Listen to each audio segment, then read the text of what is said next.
Hello friends, it's Sudeep and you are watching my channel Sudeep Sarkar Tripura.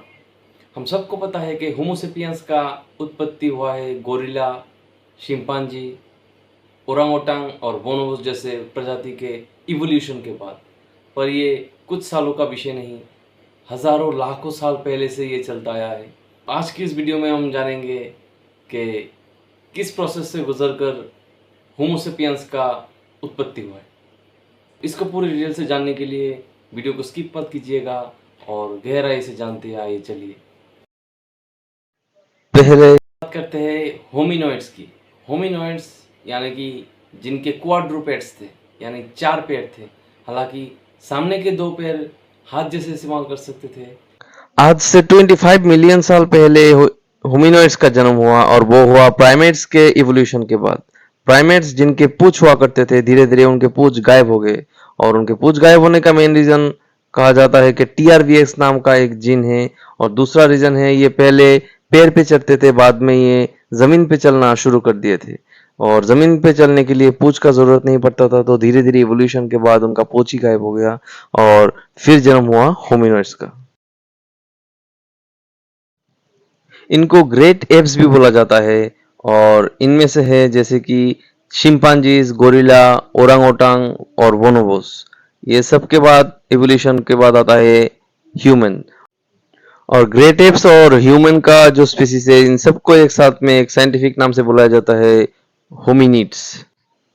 Great apps और Homo sapiens का बीच में अगर हम एक पेड़ की डाली की तरह सोचेंगे तो इसके बीच में बहुत सारी डालियां निकलती है। मतलब बहुत सारी ऐसी स्पीसीज है जो इन दोनों प्रजाति के बीच में से निकलता है और उसको बोलता है होमिनिन्स, जो अभी एक्सटिंक्ट हो गए हैं। पर यही है हमारे असलियत में हमारे पूर्वज। जो होमिनिन्स है इनके बाइपेडलिज्म देखा जाता था। इसका मतलब 2 पैर से वो लोग चल पाते थे और 2 हाथ उनके कुछ पकड़ने के लिए काम में आता था। तो जमीन पे चलने के लिए ये लोग स्लो थे थोड़ा और इसलिए बड़े जानवरों के द्वारा आक्रमण का संभावना था इनके ऊपर।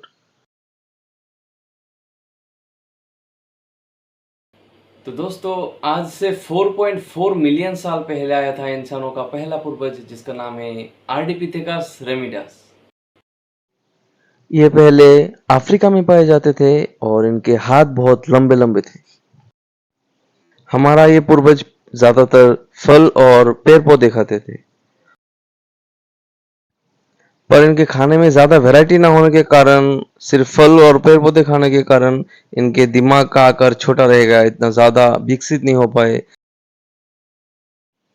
और आगे जाके ये पूरी तरह से एक्सटिंक्ट हो गए, यानी विलुप्त हो गए और इवोल्यूशन होकर नेक्स्ट प्रजाति का उत्पत्ति हुआ।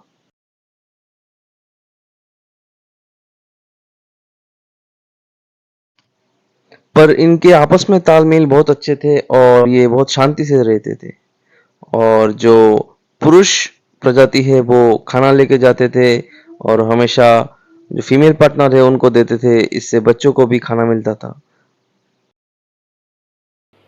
फिर उसके बाद जो इंसानों के पूर्वज आते हैं उसका नाम है ऑस्ट्रेलोपिथेकस एफरेंसिस, और ये आया था करीब 3.7 मिलियन साल पहले।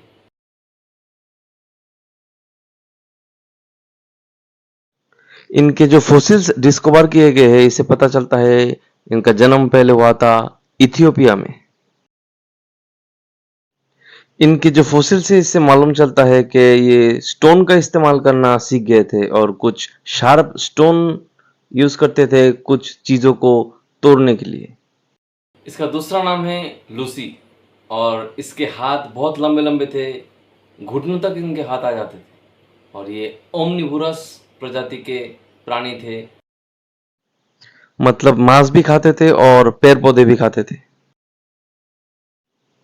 पहले जो प्रजाति के पूर्वज हुआ करते थे उनसे वो बहुत ही ज्यादा दिमाग में फास्ट थे।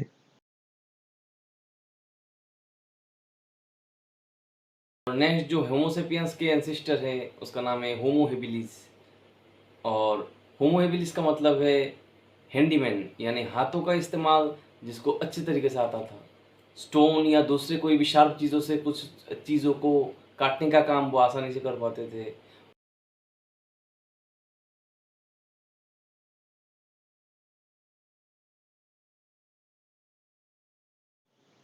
करीब 1.5 से 2.5 मिलियन साल पहले ये हुआ करते थे और केनिया, तांजानिया इन जगह पर इनके फॉसिल्स पाए गए हैं और इंसानों के मुकाबले इनके हाइट थोड़ा छोटे थे, करीब 4 फुट के आसपास इनके हाइट थे। शेर या दूसरे किसी बड़े पशुओं के द्वारा शिकार किया गया चीज को वो लोग खाते थे और स्टोन जैसे कुछ शार्प टूल्स की मदद से ये इन पशुओं के जो शिकार है उनको काटते थे और खाते थे। वो लोग हड्डियाँ भी खाते थे और हड्डियों में जो न्यूट्रिएंट्स मिलता था उनसे उनका दिमाग तेज हुआ और दिमाग के आकार भी बड़े हो गए। इनके जो फॉसिल्स पाए गए हैं इससे मालूम चलता है कि इनके दिमाग का आकार 640 क्यूबिक सेंटीमीटर तक हो गया था और इनसे ही होमोस का कैटेगरी स्टार्ट होता है। इसका मतलब होमोसेपियंस के एकदम आसपास वाले जो प्रजाति। होमो हेबिलिस के बाद जो नेक्स्ट एंसेस्टर आते हैं उसका नाम है होमो इरेक्टस। और होमो इरेक्टस का हाथों का साइज छोटा हो गया और पैरों का साइज लंबा था, लगभग होमोसेपियंस की तरह ही था और इनके दिमाग के भी आकार बढ़कर 900 सीसी हो गया। इनके बारे में एक चीज़ मालूम होता है कि ये लोग उन दिनों में ही आग का इस्तेमाल सीख लिए थे। कोई नेचुरल प्रोसेस से अगर जंगल में आग लगा हो तो वो आग को वो लोग प्रिजर्व करते थे, फिर किसी दूसरी जगह पर रख के अपने ज़रूरत के टाइम पे ये खाना पकाने के लिए भी आग को यूज़ करते थे। बाद में कुछ टूल्स की मदद से वो अपने आप में आग जलाना सीख लिए थे। खाने में इनके वैरायटी बहुत अच्छे थे, यानी मांस और पेड़ पौधे सब कुछ ही इन लोगों को चल जाता था और इसी के कारण इनके इवोल्यूशन हुआ और इनके दांत भी छोटे हो गए।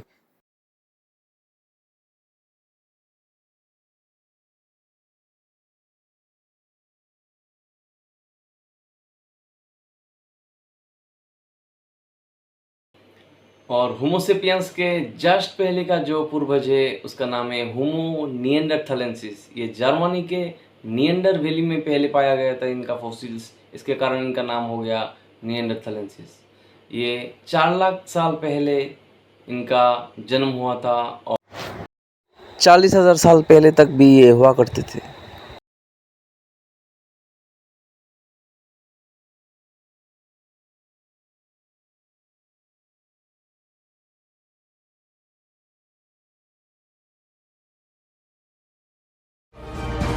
इनके डीएनए एनालिसिस में ये पता चलता है कि इनके आपस में डीएनए मैच करते थे, यानी माता पिता दोनों के आपस में डीएनए मैच होते थे और इनके जीन डाइवर्सिटी बहुत ही कम था और इसी के कारण उन लोगों में विकसित होने का अवसर बहुत कम हो गया था।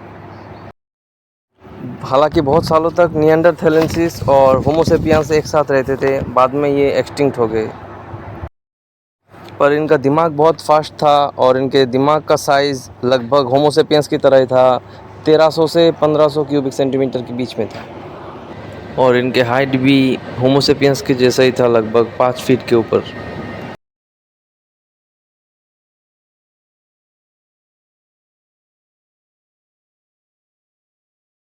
क्योंकि ये ठंड पे रहते थे और इसीलिए इनके नाक भी बहुत लंबे थे, नस्ल चंबार बहुत बड़ा था इनका।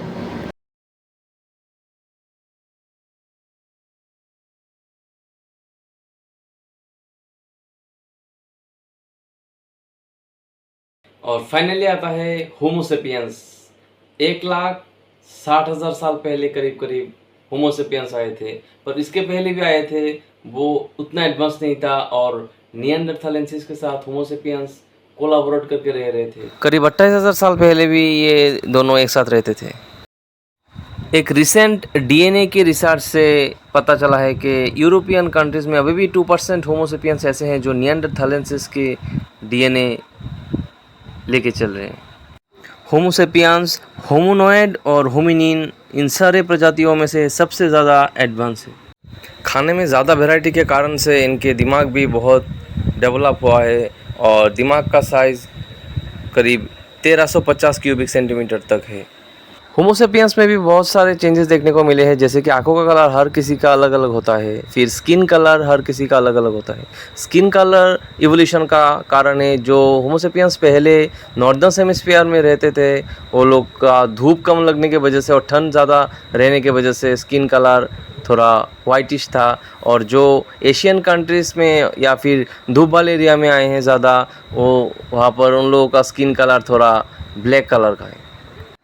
तो इससे एक बात पता चलता है कि होमोसेपियंस का भी लाखों सालों के बाद शायद ऐसा ही इवोल्यूशन होगा और नया कोई स्पीसीज आएगा।